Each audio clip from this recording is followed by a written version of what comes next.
Olá, estamos iniciando mais um programa Diversidade, uma parceria entre o Conselho Regional de Psicologia de São Paulo e a TV PUC de São Paulo. Hoje, aqui debatendo o tema A Criança e a Televisão. Criança e televisão, às vezes, parece uma coisa extremamente íntima. Criança não sai da frente da televisão, a televisão faz programas para a criança. Às vezes, os pais se preocupam e acham que essa intimidade está exagerada. E aí querem tirar os seus filhos da frente da televisão. Pensam que outras atividades podem ser melhor do que assistir televisão. Televisão e criança.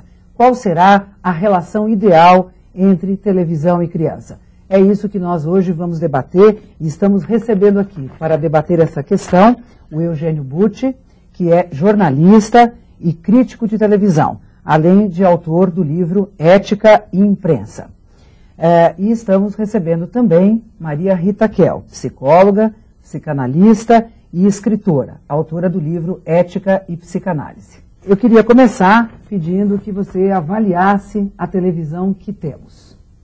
Bom, é muito difícil, eu prefiro, e a gente vai avaliando a televisão que temos ao longo do programa e depois ao longo da vida, mas eu queria começar respondendo aquela sua pergunta, qual a relação ideal entre a criança e a televisão? Lembrando do seguinte, durante algum tempo já se respondeu que a relação ideal é nenhuma. Havia educadores nos anos 50, nos anos 60 que recomendavam que, aliás, as casas não tivessem televisão. A minha mulher foi criada sem televisão em casa, porque se supunha que a relação ideal é a relação nenhuma.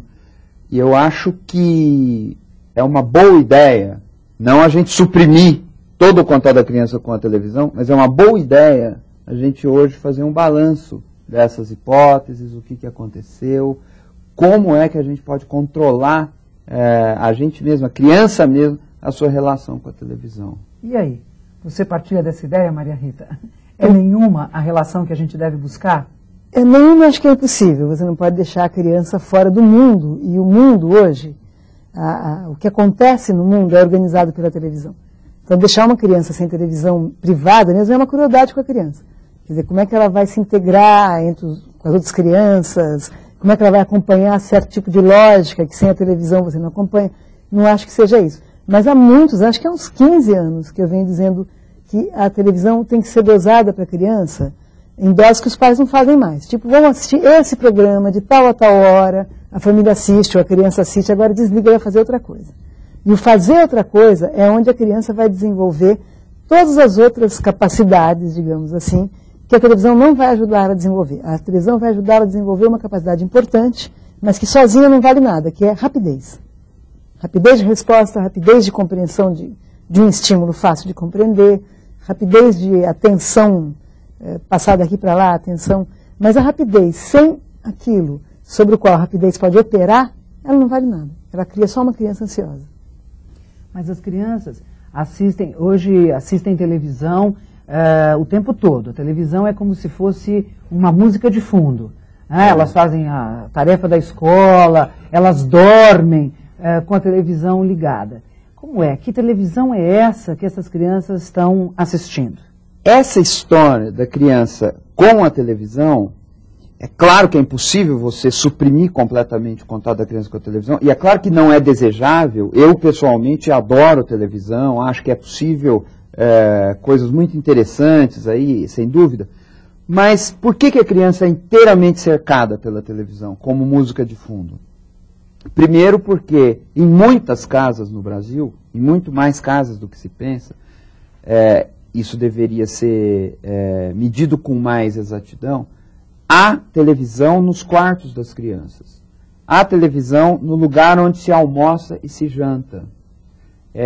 Então você está o tempo todo cercado. Se é possível, numa casa, você demarcar o lugar da televisão, não tendo uma sala de televisão com placa em cima, não recomendável para menores de 18 anos, mas assim, um lugar social da televisão dentro da casa, que não se confunda com a hora de comer, não se confunda com a hora de estar no quarto. Então eu acho que isso que precisa, e o que a criança vê, se ela está cercada de televisão, ela vê tudo. A novela das 8 é um programa infantiloide. E por aí, né? E aí eu acho que tem um outro detalhe também, Eugênio, não só o lugar que a televisão ocupa nas casas, mas o lugar que a televisão ocupa na socialização. Porque a sociedade investe pouco nas crianças, investe pouco em recursos gratuitos para as crianças pobres, por exemplo, parques, lugares de lazer, a escola com um lugar onde a criança possa ficar mais tempo depois do período de aula, jogando bola, enfim. A criança acaba ficando confinada num apartamento, no caso das cidades grandes, né, ou num cubículo, e a televisão é que educa a criança hoje. A televisão comercial, porque pouca gente tem TV a cabo. Quer dizer, quem educa a criança hoje são os programas de televisão para qualquer faixa etária e a publicidade.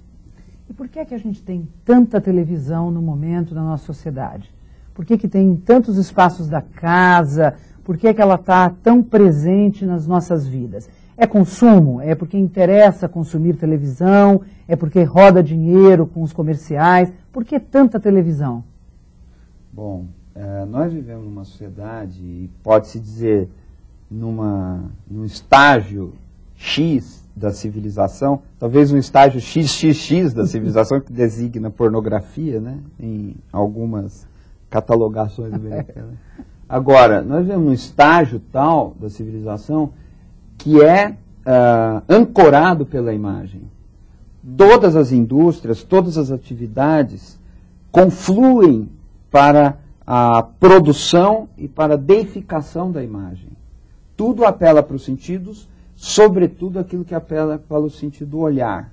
E aí a televisão é uma espécie de catalisadora da cultura. Gente, será que dá para dizer que vende mais imagem do que os objetos que a imagem vende? Eu acho que dá. Quer dizer, vende mais, circula mais dinheiro vendendo imagem de tênis do que tênis? Não sei, dá para dizer isso? Claro, tanto que a Nike é antes uma fábrica de marca de tênis do que uma fábrica de tênis. As pessoas que fazem tênis, elas não trabalham necessariamente na Nike. Aliás, a regra é que o tênis é terceirizado, quer dizer, o tênis é comprado fora. O que a Nike faz é desenhar, é desenhar, é conceber, etc. Mas, antes de tudo, é uma empresa de marketing.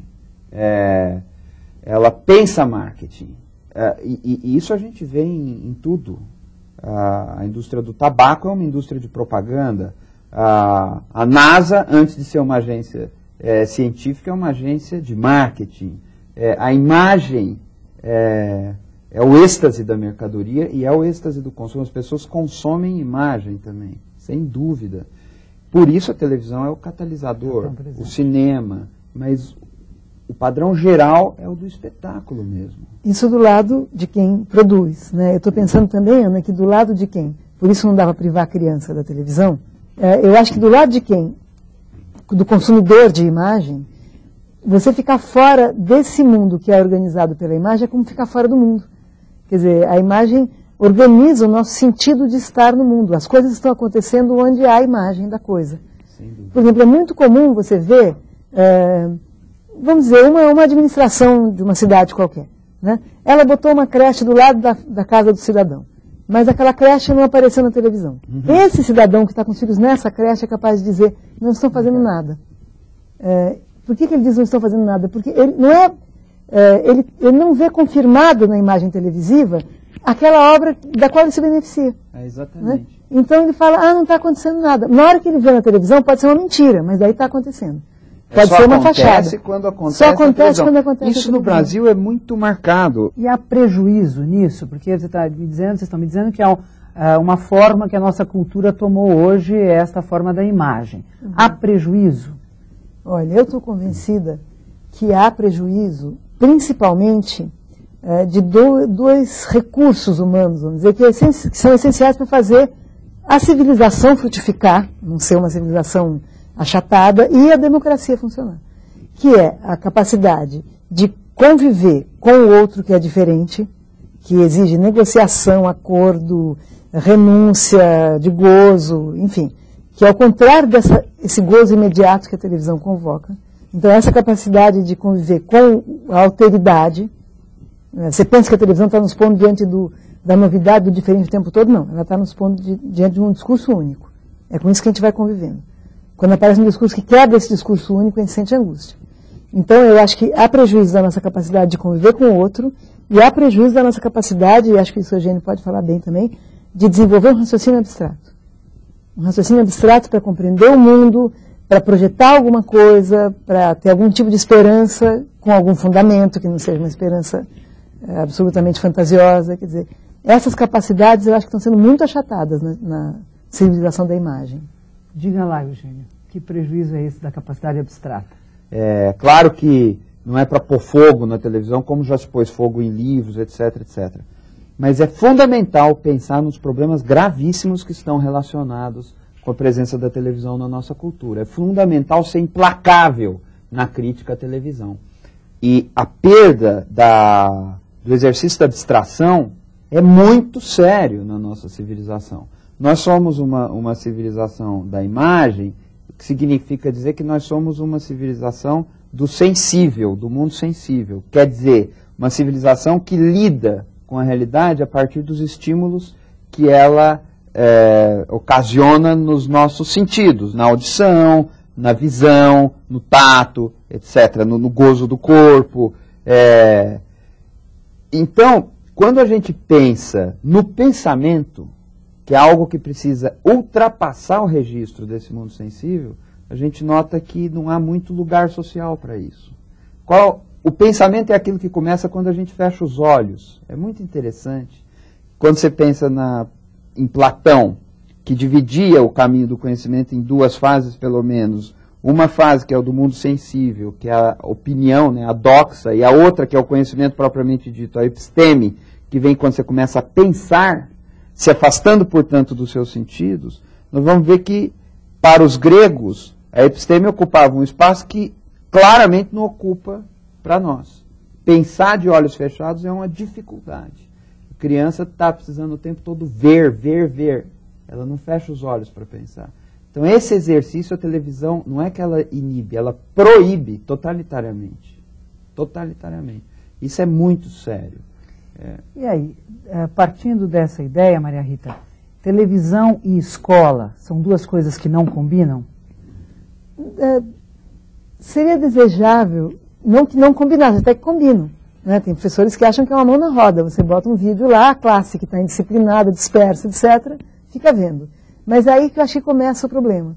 Porque a escola ainda é um lugar que está exigindo da criança o desenvolvimento de outras faculdades mentais, diferentes daquelas, não estou dizendo que são melhores ou piores, são complementares, aquelas que ela desenvolve diante da televisão. Então, eu penso que a escola é uma espécie de ilha, de bolsão, onde um dos poucos espaços da vida da criança onde a televisão não penetra. Ela pode até não gostar disso, a criança até pode achar mais chato porque ela tem que ouvir um professor que vai desenvolver um raciocínio num ritmo que a palavra permite, obrigá-la a acompanhar com uma atenção muito diferente da atenção que a imagem vai suscitar. Então, a criança pode até achar muito chato, mas os professores acho que têm que aguentar o tranco desse negócio que a criança acha chato, que a criança não quer saber, e segurar a atenção da criança num outro discurso, numa outra forma de organização da realidade, de relação, de simbolização da realidade.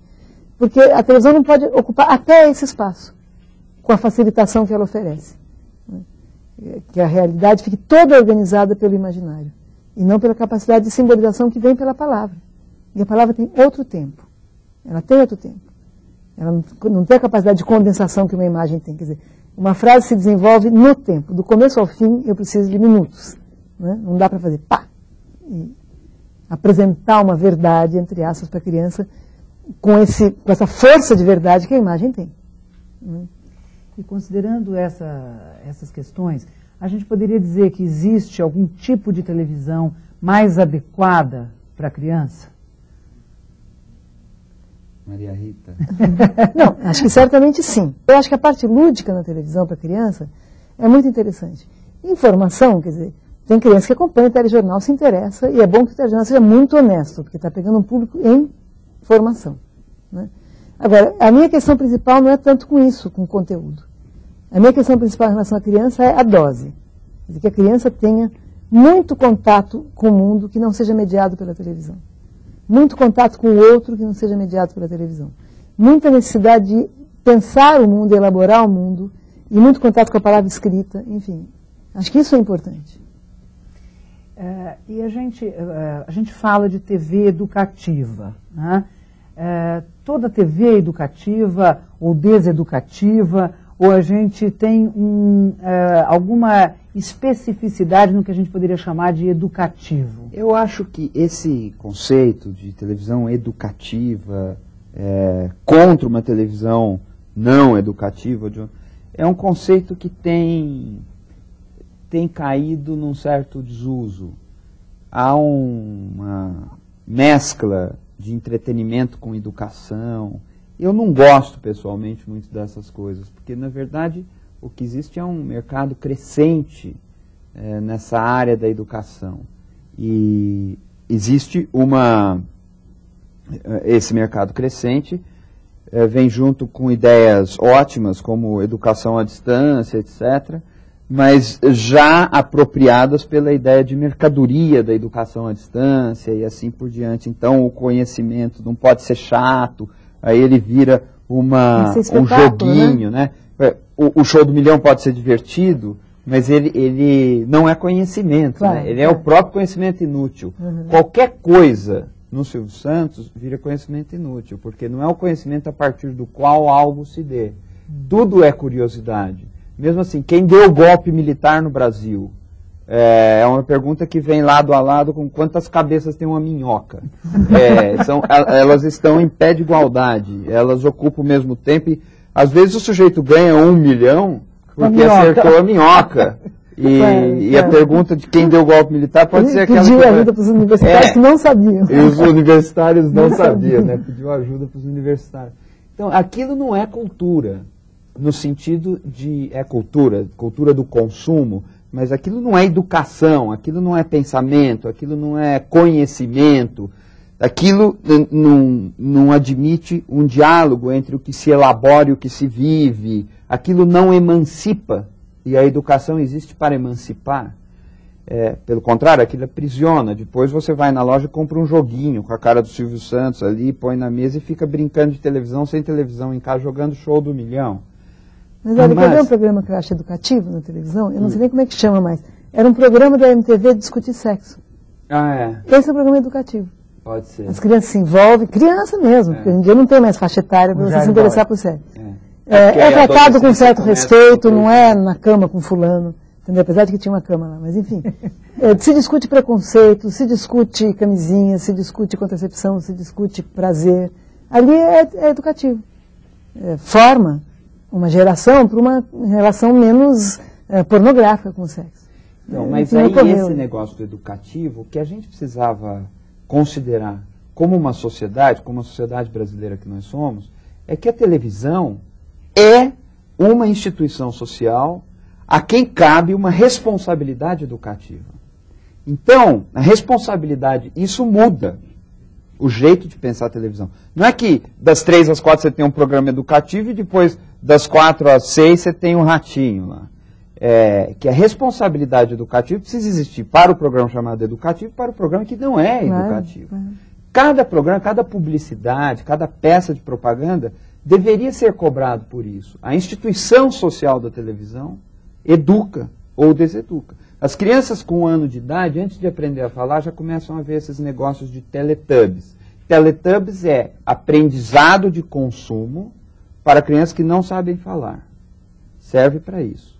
Serve para ensinar a criança a puxar a barra da saia da mãe para comprar uma coisa, outra e outra. Então, todos os programas são educativos e deveriam acordar para isso. A televisão deveria estar atenta, e os responsáveis pela televisão deveriam estar atentos às consequências educativas ou deseducativas da televisão o tempo todo. Esse esquema de educativo e não educativo já está. Não é como se fosse uma escola em que você tem uma aula sobre Kant e depois você tem uma outra aula onde o cara pode fumar maconha. Na mesma escola. Né? Enfim, a instituição não está... E essa televisão que está aí, dessa forma como ela está se apresentando, as crianças podem assistir tudo. Violência, programa policial, programas lúdicos, programas ratinho, Teletubbies, elas podem assistir tudo, ou deveria haver algum tipo de responsabilização pela produção para aquilo que é mais destinado à criança? Como é que fica? Porque as crianças hoje não assistem só os programas infantis, elas assistem a televisão. Nunca. Isso, Então, como é que fica? Tem uma coisa seríssima na televisão. eu acho que tem muita coisa muito ruim. Tem dois pontos que nós devemos considerar. Um, que as crianças estão expostas a tudo. E isso é um problema com o qual você tem que lidar. Não há muito a possibilidade de um controle, tal coisa eu não vejo, você não confina mais uma criança. E isso é muito positivo. Ela está exposta a tudo. Então ela pode, como possibilidade e não como autorização, ela pode ver tudo, ela acaba vendo tudo. A outra questão, que é muito mais séria, ou outro nível em que se deve considerar esse problema, é a responsabilidade dos que estão na TV.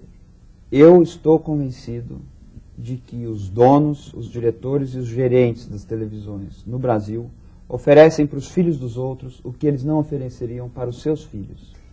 E nós devemos defender a censura na televisão? Acho que a gente não deve defender a censura nunca. E a censura, que se recomenda como uma censura branda, que é a censura por faixa etária, eu acho absolutamente inútil. Quer dizer, além dela carregar o ônus de ser censura, então a sociedade carrega esse ônus que está fazendo censura, ela é inútil. Né?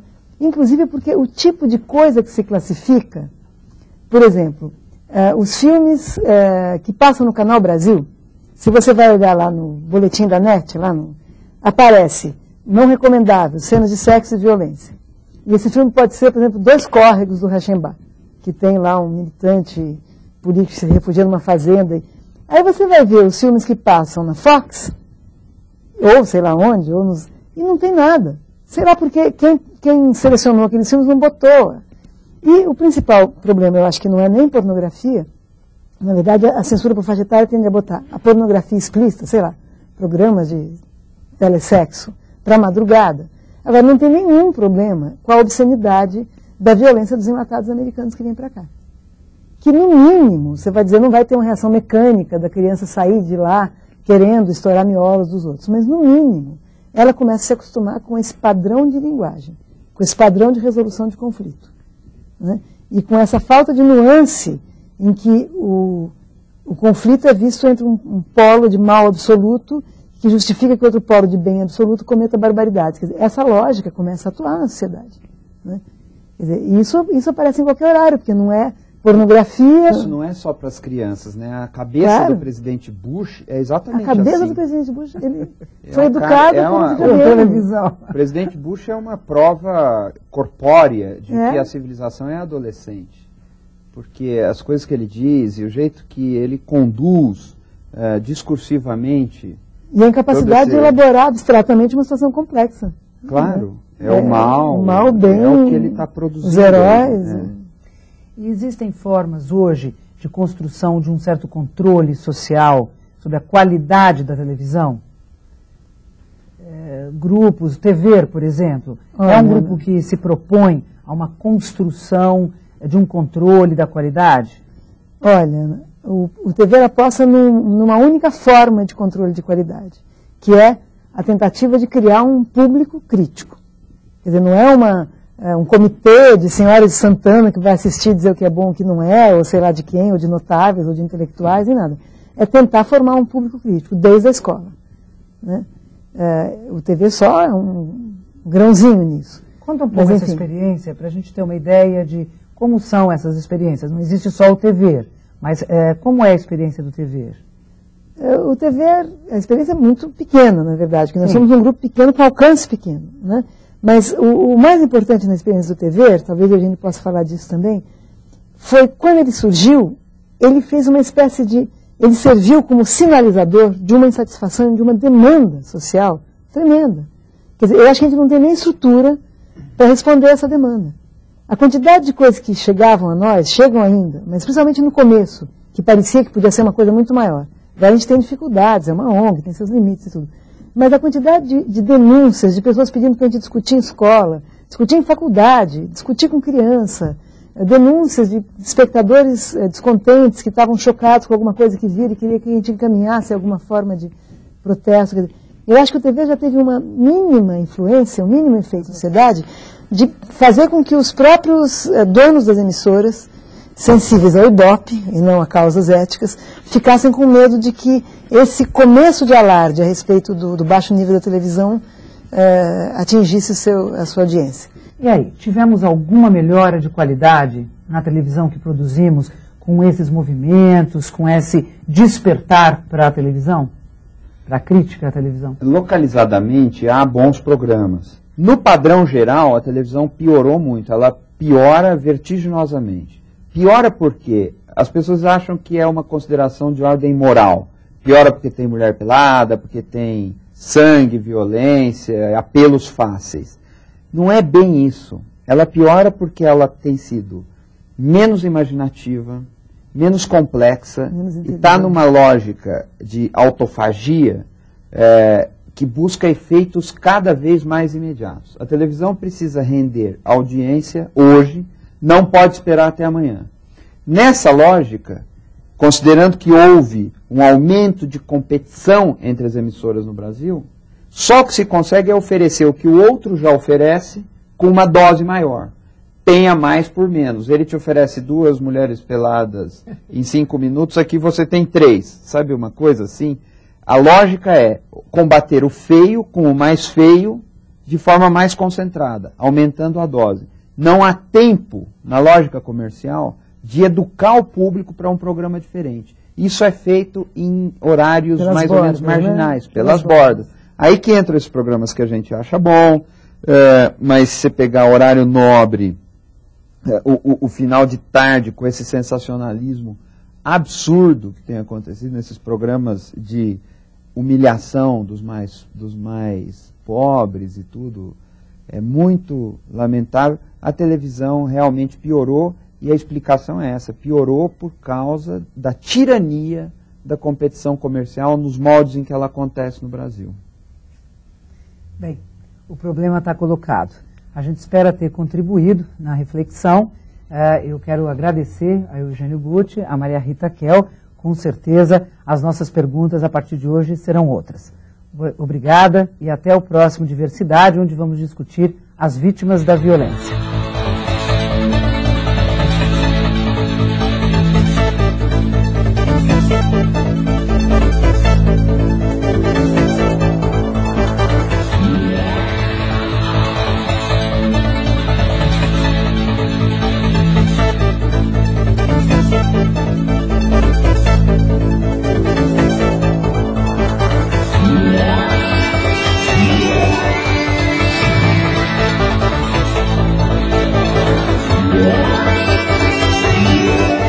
Diversidade, uma realização do Conselho Regional de Psicologia de São Paulo e TV PUC São Paulo.